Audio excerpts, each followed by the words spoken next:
para todos os públicos. Bom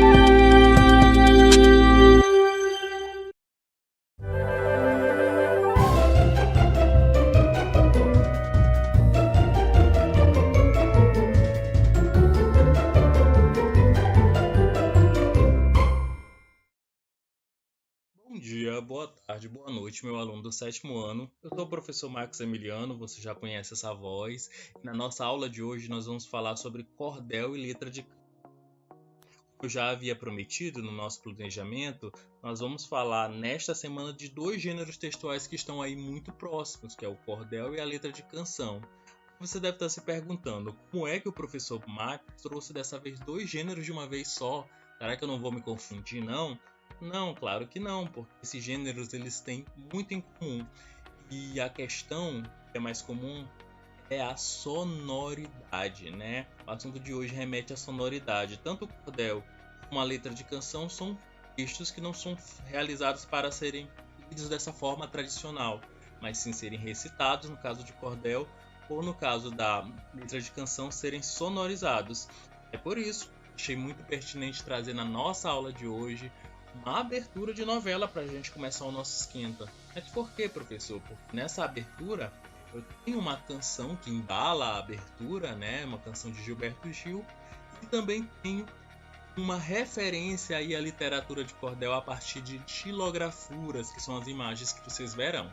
Então, fica ligadinho que a abertura de Cordel Encantado vem aí. Minha princesa, quanta beleza coube a ti. Minha princesa, quanta tristeza coube a mim.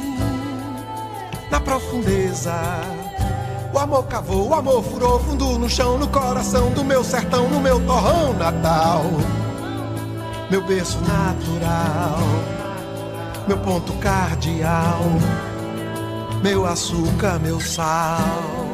Nossos destinos, desde meninos, dão-se as mãos.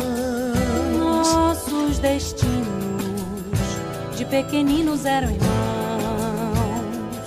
E os desatinos, também tivemos que vivê-los bem juntinhos. E os caminhos nos trouxeram para este lugar. Aqui vamos ficar, Amar, viver, lutar, até tudo acabar.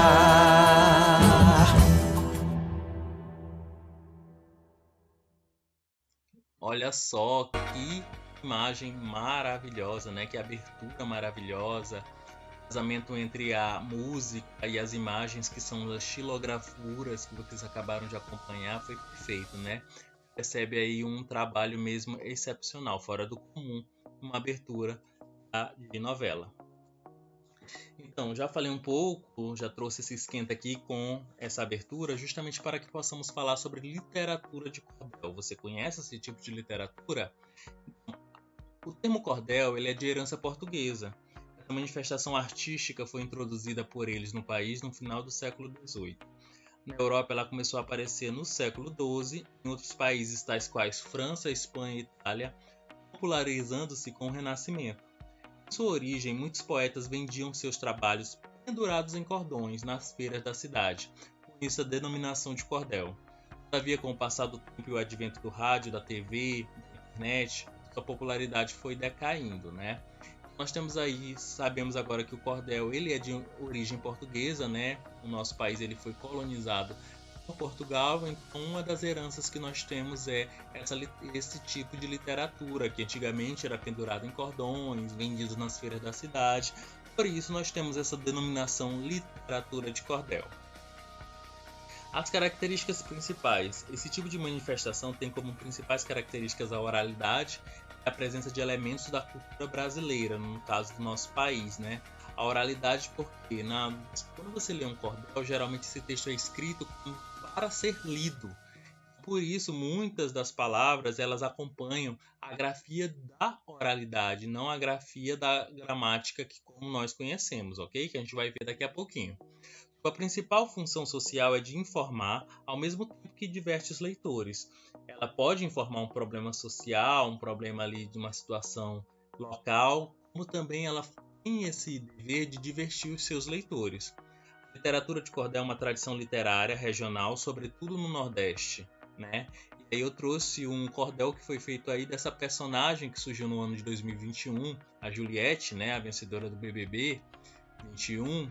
Ela divulgou muito dessa cultura do Nordeste, né, desses símbolos do Nordeste, e não é de se estranhar que alguém tenha construído um cordel sobre essa personagem tão importante neste ano, né? Sua forma mais habitual de apresentação são os folhetos, pequenos livros com capas de xilogravura, que ficam pendurados em barbantes ou cordas, e daí surge o seu nome. A literatura de cordel é considerada um gênero literário geralmente feito em versos, ok? Eu mesmo nunca vi fugindo disso, a questão dos versos, que a gente vai ver daqui a pouquinho. Possui uma essência cultural muito forte, relata tradições culturais regionais e contribui bastante para a continuidade do folclore brasileiro, né? É por meio da literatura de cordel que o Nordeste, de maneira geral, com suas lendas, com seus símbolos, né, com seus heróis, ele permanece vivo aí no nosso imaginário, ok? São baratos e por isso atingem um grande público. Isso acaba sendo um incentivo à leitura, né? Tem muitos alunos meus mesmo que gostam desse tipo de leitura, né? Que se divertem com esse tipo de leitura. Quando os textos são considerados romances, temos alguns recursos muito utilizados na narrativa, como descrição de personagens, monólogos, súplicas, preces por parte do protagonista, ok? Linguagem e conteúdo dessa vez. Aí vocês estão vendo uma imagem, né? Vamos ver como é que essa imagem se relaciona aí com a nossa aula. A linguagem desse texto é uma linguagem coloquial, informal, ok? Até porque tem muitas marcas aí do regionalismo, né? Muitas marcas de como é que, da oralidade, como as pessoas se expressam, e por isso o texto escrito vai simular essa oralidade. A abundância de ironia, de humor, de sarcasmo, temas diversos como folclore, religiosos, profanos, políticos, episódios históricos, realidade social. Aí esse tipo de texto, uma das características também muito importantes é a questão da rima e da métrica, certo? Como também da oralidade que a gente já falou anteriormente. O Virgulino Ferreira da Silva, conhecido como Lampião, um personagem que vocês vão ver aí na história, né? Como um personagem real, né? Uma pessoa. É um personagem muito comum nos cordéis nordestinos. Eu diria que boa parte aí das temáticas, elas de alguma forma estão ligadas à figura desse sujeito, que é o Lampião, ok? Então não se assustem quando vocês observarem leituras de cordéis que colocam ele ou como um herói um pouco sanguinário, um pouco malvado, mas sempre essa figura aparece recorrentemente nos cordéis nordestinos. E a xilogravura, né? Xilogravura é uma técnica, né, de gravura na qual se utiliza a madeira como matriz e possibilita a reprodução da imagem gravada sobre o papel ou outro suporte adequado. É um processo muito parecido com um carimbo, ok? Então, anteriormente, né, quando a gente não tinha essa imprensa como nós temos hoje, né, as tecnologias para impressão, então a maneira que os cordelistas, que são as pessoas que escreviam os cordéis, ilustravam os seus livros, né, a sua literatura, era a partir desse processo chamado xilogravura, né, que se assemelha ao que a gente vê hoje como um carimbo, né? É uma técnica que vai entalhar a madeira com a ajuda de um objeto importante e imprimir essa imagem no papel, ok? Aí nós temos do lado uma imagem aí que vocês conseguem observar muito bem o que é feito, o que é esse trabalho, né? Entalhada a figura dessa cangaceira aí na madeira, e essa imagem é repassada para o papel por meio de processos bem similares como o de um carimbo, ok? Então, na abertura que nós vimos, é uma abertura que homenageia essa questão da xilogravura, né? Vocês percebem que todas aquelas imagens são imagens ali inspiradas nas xilogravuras produzidas no Nordeste. Vamos fazer a leitura de uma pequena estrofe de um cordel, ok? Vamos lá? Quem inventou esse S com que se escreve saudade? O mesmo que inventou o F da falsidade, o mesmo que fez o I da minha infelicidade. Aqui nós temos 6 versos, tá? Então nós temos uma sextilha. O segundo, o quarto e o sexto verso rimam. Perceba isso, ok? aqui nós temos aí 6 versos, nós estamos diante de uma sextilha. O segundo verso, que é o verso que finaliza em saudade, com o quarto verso que finaliza em falsidade, o sexto verso que finaliza em felicidade, eles rimam, ó, saudade, falsidade, infelicidade, ok? São características desse tipo de literatura, a literatura de cordel, que se assemelha muito a um poema, né? Agora nós vamos falar sobre letra de canção. Nós já finalizamos aí um pouquinho sobre o cordel, vamos falar sobre letra de canção, que é um gênero da esfera literária, que a linguagem verbal e a composição musical se associam. Aproxima-se do poema, expressando-se também os sentimentos do eu lírico, o que possibilita a ele revelar seu modo de ver o mundo, o lugar que nele ocorre. Ok? Letras de canção todo mundo aqui conhece, todo mundo tem uma canção favorita, uma canção que gosta, né? Esse texto escrito, né, que é realizado, esse texto ele é realizado para ser sonorizado a partir de uma composição musical, de um arranjo de instrumentos musicais. Esse tipo de texto a gente chama de características temáticas. Em geral, as letras de canção apresentam estrofes, rimas e refrão. É muito comum, eu até negritei aí, as músicas possuam, que as letras de canção possuam um refrão. É um pedaço do texto que quando ele é sonorizado, né, está na voz de um cantor, ele se repete ali constantemente, aumenta ali o ápice da música, né, o ápice da canção. Eles abordam temáticas variadas como o amor, a morte, a solidão, a alegria, a saudade, a músicas também, canções de protesto e etc. As rimas facilitam a memorização da canção por parte do público ouvinte. Isso é muito interessante a gente pensar, porque as músicas, né, elas possuem rimas, né?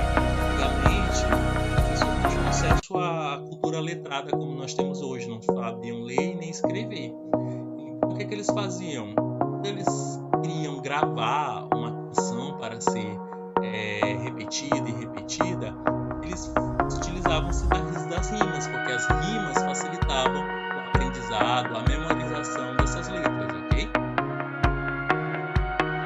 Onde eu encontro esse gênero textual? Antigamente nós encontrávamos letras de música muito em revistas, né?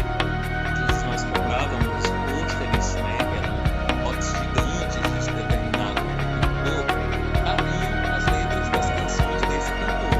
Hoje em dia esse hábito está meio fora de moda, né? Hoje nós encontramos as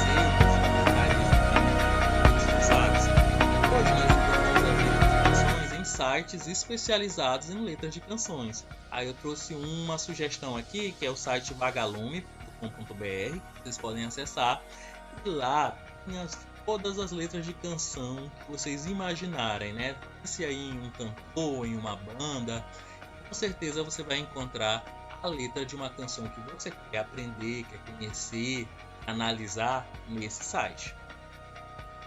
Aí eu trouxe um exemplo, que é a canção do Gilberto Gil, que embala a abertura nós vimos bem no comecinho da nossa aula. Isto é Minha Princesa, né? Vamos fazer essa leitura? Minha princesa, quanta beleza coube a ti. Minha princesa, quanta tristeza coube a mim. Na profundeza o amor cavou, o amor furou fundo no chão. O coração do meu sertão, o meu torrão natal, meu berço natural, meu ponto cardeal, meu açúcar, meu sal. Ó meu guerreiro, o teu braseiro me queimou. Ó meu guerreiro, meu travesseiro, teu amor. Na verdade a letra é uma continuação, só que nós vamos focar somente nesses versos, que vão servir inclusive para a atividade que nós vamos fazer daqui a pouquinho, tá bem? Então, gostaram dessa letra? Olha só como na voz de Gilberto Gil, embalados por uma sonoridade, por instrumentos musicais, ela fica muito mais interessante. Então, são textos que não são feitos necessariamente para serem lidos, mas sim textos para serem sonorizados e cantados por grandes cantores como o Gilberto Gil.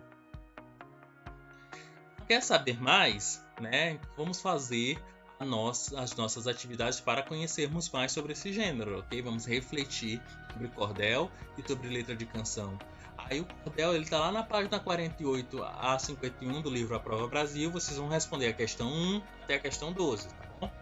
O letra de canção ele está lá na página 52 e vai até a 55 também. questões 1 até a questão 12, ok?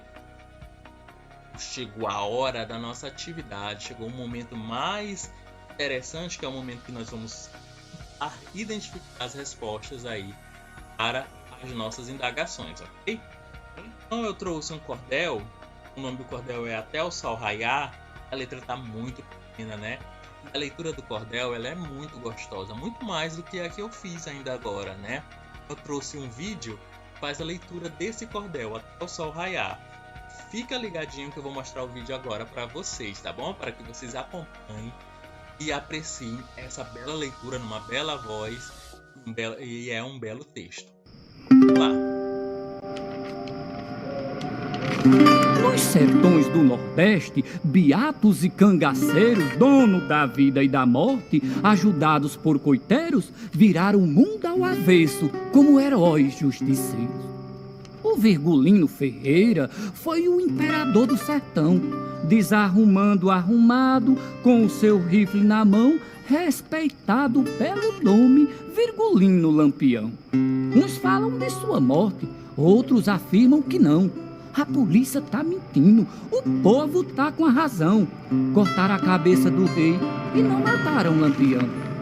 O amor de Lampião vestia roupa de chita. Das veredas do sertão, ela era a mais querida. O seu nome no cangaço era Maria Bonita. Morte e amor nesse filme, com a sanfona a roncar. Rifle, punhal e facão, na briga de se danar, levanta a poeira do chão, vai até o sol raiar. Então, turma, vocês puderam acompanhar aí essa deliciosa leitura desse cordel, né? Até o Sol Raiar, ok? Aí vou ver se eu consigo deixar o link para vocês, para que vocês acompanhem mais uma vez. Ou então vocês podem até digitar Até o Sol Raiar no YouTube e encontrar essa deliciosa leitura de um cordel, uma leitura genuína de um cordel. Vamos lá, vamos para as nossas atividades. Primeira questão. Pares de versos do cordel sintetizam o caráter heróico de Lampião no sertão nordestino, né? Primeira pergunta aí, ele vai querer saber quais pares de versos, né? Quais os versos aí que mostram que Lampião era um herói no sertão nordestino, né? Era considerado um herói. Aí a gente tem que localizar. Letra A, morte e amor neste filme, com a sanfona a roncar. Em algum momento aí a gente está falando de Lampião? Não, nós não percebemos aí nessa leitura, nesses dois pares de cordel, a presença de Lampião, né? Nem sequer a presença. Na verdade, quando fala morte e amor neste filme, falando morte e amor nesta história, né? Metaforicamente aí o filme está referindo a essa história que foi contada. Não é a letra A.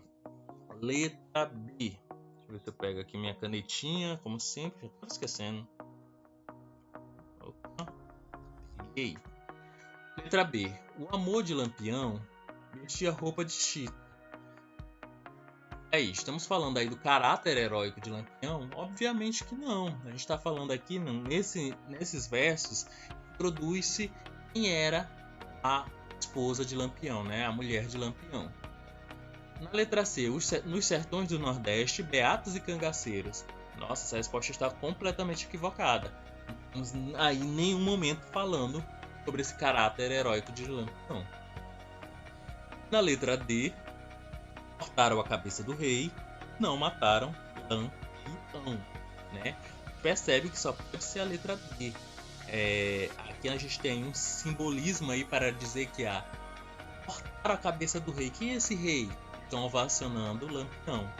Não mataram Lampião, né? Estão dizendo que apesar de ele ter sido assassinado, ele continua vivo. Cabeça dos nordestinos aí como um verdadeiro herói, porque são os heróis com essa capacidade de serem mortos, mas continuarem vivos. Na segunda questão, textos como um cordel narrativizam histórias. No texto lido, quem seriam as personagens protagonistas? Muito fácil, né? De quem é que esse texto está falando? Quem são os personagens que aparecem? São os beatos e cangaceiros? Aparecem, mas não são os protagonistas. São personagens aí que não são protagonistas. A polícia, em um momento, falado de polícia, porém não é a protagonista. O texto não fala sobre as ações da polícia. Sim, Lampião, Maria Bonita. Muito fácil essa questão, né? Letra D. Terceira questão. No verso no texto não apresenta palavras escritas para simular a oralidade, né? Como eu falei lá no início da nossa aula, algumas palavras aí, elas apresentam a forma escrita como se fosse para serem oralizadas. Elas correspondem, na verdade, à oralidade, né? O que é oralidade? Essa língua falada, aquilo que a gente fala, né? Geralmente, tem algumas palavras que elas se escrevem de um jeito, mas no dia a dia a gente acaba falando de outro, ok? Vamos lá, vamos ver se a gente consegue analisar. Letra A. Com o seu rifle na mão. Você conhece alguma palavra aqui que está escrita de um modo diferente? Aparentemente não temos nenhuma, né? Vamos ler na letra B. A polícia. É assim que a gente se escreve polícia? Não, né? A gente se escreve polícia aí com O-L-I, acento agudo, C-I-A. Porém, alguns nordestinos falam polícia desse jeito, né? Polícia. Né? Muitas vezes até a gente pode estar falando aí essa palavra dessa forma. Ele vai repetir como é falado. E a mesma coisa vai acontecer com mentindo. Né? Na gramática normativa não existe essa palavra. Existe a palavra mentindo. No dia a dia, na fala, a gente acaba falando assim, mentindo. Ele tá mentindo, né? O próprio tá também aí é ele simula aí também a oralidade. A gente não fala está, a gente fala tá no nosso dia a dia. Aí eu tenho 3 palavras que simulam a oralidade. Ele está pedindo uma que não tenha. A letra B não é. Pode ser a letra A. A letra C. Vai até o sol raiar. Como assim? Sol raiar. Né? Você deve estar se perguntando o que é esse raiar. Raiar aqui é a palavra raiar com R no final. Só que no dia a dia a gente acaba não falando assim, a gente fala às vezes raiar. Então aí ele preferiu manter a escrita próxima da oralidade, né? Próxima da língua falada. Então a letra A. Okay? Quarta questão. O verso no texto não possui nenhum verbo na sua composição, né? Nós estudamos verbo aí algumas 3 aulas aí atrás, né? Antes do período de férias que vocês tiveram, e vocês perceberam que verbo é a palavra que indica o quê? Ação, estado ou fenômeno, né? Vocês viram isso na minha aula. Então a gente vai tentar identificar aqui qual verso não possui nenhum verbo, ok? A gente quer o que não possui verbo, ok? Então, na letra A, foi imperador do sertão. Nós temos algum verbo aqui? Obviamente nós temos o verbo ser, né? O verbo ser aqui está conjugado e aqui aparece ele conjugado no foi. Cortaram a cabeça do rei. Letra B, nós temos aqui um verbo cortar. Então, esse verbo cortar ele aparece aqui, ok? No verbo cortar aparece aí no conjugado do pretérito. Na letra C, ela era mais querida. Então aqui é o verbo ser. Também aparece aqui no pretérito era. Nesses 3 casos nós temos aqui uns verbos no pretérito, né? Indica passado. E na letra D, o seu nome no cangaço. Será que nós temos aqui algum verbo? Ou um artigo, certo? Sabe o que é artigo? Bora, vamos voltar a estudar isso. Temos uma aula de 6º ano sobre isso no YouTube. Seu é um pronome, nós já estudamos um pronome demonstrativo, ok? Nome, demonstrativo não, turma, desculpe-me, um pronome possessivo. Nome é um substantivo. No é uma contração em uma preposição mais o artigo o, ok? Então não temos nenhum verbo. Nós temos aqui um artigo, um pronome, um substantivo, uma contração formada por uma preposição mais um artigo. Nós temos a palavra cangaço, que é nome de um movimento, portanto é um substantivo. Então aqui nós não temos nenhum verbo. Então aqui mora a resposta correta, ok? Então, E última questão, leia um trecho da canção Minha Princesa de Gilberto Gil. Nós já lemos, né? Vamos reler. Ó, meu guerreiro, o teu braseiro me queimou. Ó, meu guerreiro, meu travesseiro é teu amor. Que imagem representaria o sentido original da palavra braseiro? Por que sentido original, né? Uma letra de canção, num poema, num cordel, que são textos aí que um apelo muito grande da mensagem, algumas palavras elas podem fugir do seu sentido original, ok? Então aí, se a gente fizer a leitura dessa canção, a gente vai perceber que braseiro não necessariamente é aquilo, o sentido original dessa palavra, mas a gente vai tentar inferir qual é o sentido da palavra a partir desse contexto, ok? Nós temos aí, ó meu guerreiro, o teu braseiro me queimou. Queimou, aí a gente pode pegar esse elemento, o verbo queimar, então tem algo a ver com fogo, né? E braseiro, se vocês observarem essa palavra, é uma palavra que vem aí de brasa. Ó. Então o que é brasa? Se uma brasa atingir seu corpo, o que ela vai fazer? Vai queimar. Então, qual dessas três letrinhas representam aí melhor essa questão do fogo, de queimar? E a letra C, nós temos aí uma cabaça, né? Na verdade, não é um braseiro, é um elemento aí bem nordestino mesmo. Na letra B nós temos um vaso, que a gente encontra muito em feiras de artesanato do Nordeste. Muito bonito esse vaso, mas não representa. E na letra A nós temos um verdadeiro braseiro, né? Que é esse conjunto aí de brasas, de carvão, de madeira, que sendo queimadas, formam a brasa. Okay? Então braseiro, no seu sentido original, ele tem relação com a imagem da letra A. Então, nossa aula acabou. Nossa, foi bem gostosa, né? Falamos de cordel, falamos de letras de canção. Então você vai ficar ligadinho aí nas próximas aulas. Você já sabe quais são. Nós já estamos finalizando o nosso bimestre. Então eu fico por aqui e a gente vai se encontrar na nossa próxima aula, na próxima semana, ok? Obrigado e até mais. Tchau!